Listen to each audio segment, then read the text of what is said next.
Hello friends, या व्हिडिओमध्ये आपण क्लास 10th मॅथ्स पार्ट 2 मधला एक थेरम पाहूया, पायथागोरस थेरम. या थेरमचं स्टेटमेंट आणि त्याची प्रूफ आपण इथे समजून घेऊ. So first of all we'll have the statement of this theorem. In a right angle triangle, the square of the hypotenuse is equal to the sum of squares of remaining two sides. So this is the statement and we have to prove this. म्हणजे हा इयत्ता 7वी पासून आपण हा theorem अभ्यासतोय, याच्यावर उदाहरणं सोडवतोय की जर एखादा राईट अँगल ट्रायंगल असेल तर त्याच्यामध्ये hypotenuse square is equal to side 1 square plus side 2 square. तर हा थेरम आता आपल्याला तो प्रूव्ह करायचा आहे.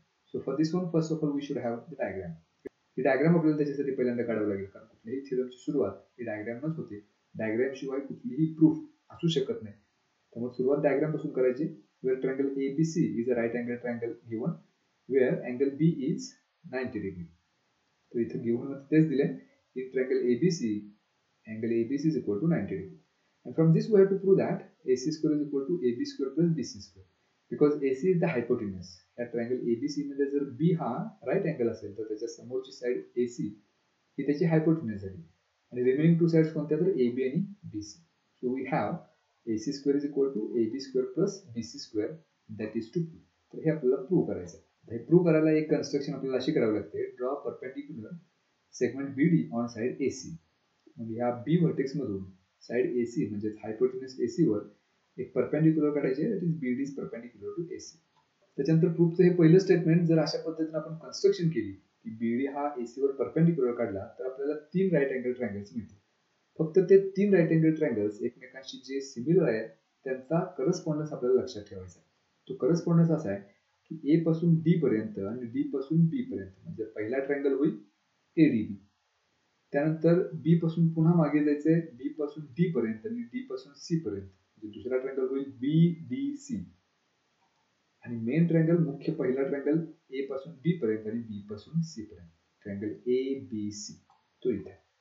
हे 3 ट्रायंगल याच करस्पॉन्डन्स साठी एकमेकांशी सिमिलर असतात. त्याच्यामध्ये एकही व्हर्टेक्स जर आपण बदलला तर मात्र ते सिमिलर ट्रायंगल्स राहत नाहीत. त्यामुळे हा थेरम जर आपल्याला लक्षात ठेवायचा असेल तर हा करस्पॉन्डन्स लक्षात ठेवायचा. या फक्त करस्पॉन्डन्स साठीच हे 3 ट्रायंगल्स एकमेकांशी सिमिलर असतात. तर अशा पद्धतीने एरो लक्षात ठेवलं तर हे आपण कधीच विसरणार नाही. या पद्धतीने आपण हे लक्षात ठेवू शकतो की हे 3 ट्रायंगल्स या करस्पॉन्डन्स साठी सिमिलर आहेत. मग इथे सुरुवात आपण ह्या 3 ट्रायंगल्स जे एकमेकांशी सिमिलर आहेत त्याच्यामध्ये दोन दोन ट्रायंगल्सच्या पेअर्स मिळूया. त्यातली पहिली आहे ABC आणि ADB. Triangle ABC similar to triangle ADB. मग दोन ट्रायंगल जर सिमिलर असतील तर त्याच्या करस्पॉन्डिंग साइड्स प्रपोर्शन मध्ये असतात.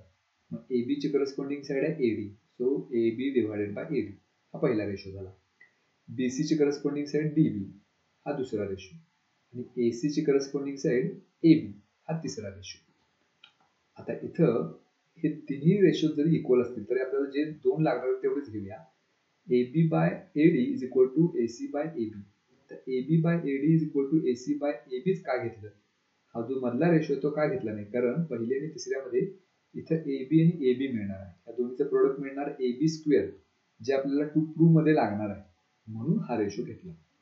म्हणजे हे दोन रेशो जर आपण घेतले तर AB इंटू AB म्हणजेच काय? AB स्क्वेअर आणि AC इंटू AD किंवा AD इंटू AC हे या बाजूला. So this is equation 1. आता जसं आपण हे इक्वेशन 1 तयार केलं यातले दोन ट्रायंगल्स घेऊन, त्याच पद्धतीनं ABC आणि BDC म्हणजे पहिला ट्रायंगल आणि तिसरा ट्रायंगल हे दोन ट्रायंगल जर घेतले तर त्यावर आणखी एक इक्वेशन तयार होईल.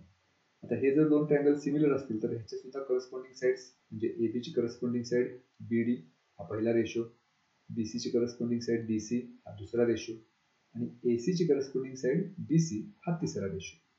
आता इथं सुद्धा असेच दोन रेशो घ्यायचे ज्याच्यापासून आपल्याला जे प्रूव्ह करायचं आहे त्यातला एखादा कुठला तरी भाग मिळेल. मग इथं आपण जर विचार केला की BC divided by DC is equal to AC divided by BC हे दोन रेशो जर घेतले तर इथं आपल्याला BC इंटू BC मिळणार आहे. So BC into BC BC square that is equal to DC into AC हे राईट हँड साईडला येईल. So this is equation number 2. आता इक्वेशन 1 आणि 2 हे कम्पेअर करूया. इक्वेशन 1 च्या लेफ्ट हँड साईडला AB स्क्वेअर आहे, इक्वेशन 2 च्या लेफ्ट हँड साईडला BC स्क्वेअर आहे. जे आपल्याला इथं जे प्रूव्ह करायचं आहे त्याच्यामध्ये AB square plus BC square आहे, म्हणजे त्यांची ऍडिशन आहे. मग आता आपल्याला ह्या दोन इक्वेशन्सची जर ऍडिशन केली तर आपल्याला हा रिझल्ट मिळणार आहे. So the next step is adding these two, that is adding equation number 1 and 2. असं ऍडिशन करत असताना या लेफ्ट हँड साइड मध्ये लेफ्ट हँड साइड मिळवायची. A B square plus B C square हे लेफ्ट हँड साइडला लिहिलं आणि राईट हँड साइड मध्ये राईट हँड साइड मिळवायची. इक्वेशन 1 ची राईट हँड साइड काय एडी इंटू एसी जे इथे लिहिलेलं आहे प्लस 2 ची राईट हँड साइड काय डीसी इंटू एसी जे याच्यामध्ये ऍड केलेलं आहे. आता इथं ह्या ज्या दोन बाजू आहेत राईट हँड साइडला त्याच्यामध्ये कॉमन एसी हा भाग कॉमन दिसतो. याच्यातून एसी जर कॉमन घेतला तर ब्रॅकेटच्या आतमध्ये शिल्लक राहील एडी प्लस बीसी. मग एसी हे पहिलं आहे तसंच इंटू आता डायग्राम मध्ये आपण पाहायचं की एडी प्लस डीसी काय आहे. या डायग्राम मध्ये एडी आणि डीसी या दोन्हीची जर ऍडिशन केली तर आपल्याला मिळणार आहे एसी. त्यामुळे हे जे ब्रॅकेट मध्ये एडी प्लस डीसी आहे त्याच्याऐवजी आपण ते एसी लिहिलं.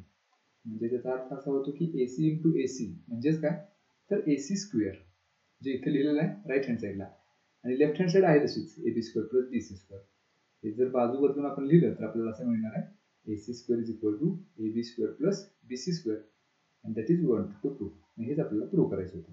So this is the proof of Pythagoras theorem. तर अशा पद्धतीने आपण हा पायथागोरस थेरम प्रूव्ह करू शकतो.